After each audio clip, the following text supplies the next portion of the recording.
How to fix Minecraft error code D-0010. In order for you to fix this out, what you want to do is, let me move into one of the official article which is going to guide you with a step-by-step process on how you can easily fix this issue.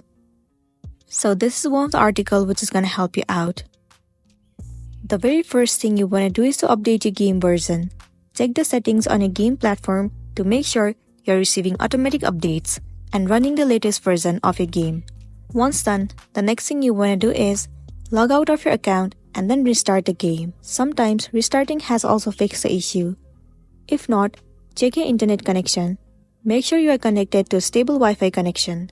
And after that, you have to adjust your video settings. Low bandwidth, limited memory, or not enough processing power can impact your game performance. See optimizing video settings and performance in Minecraft for tips. Or else you can run the Xbox Gaming Service Repair tool. That way your issue will get fixed and then you'll be good to go. So that's a wrap for this video. If this video helped you out, give it a like and check out our next tutorial. Thank you.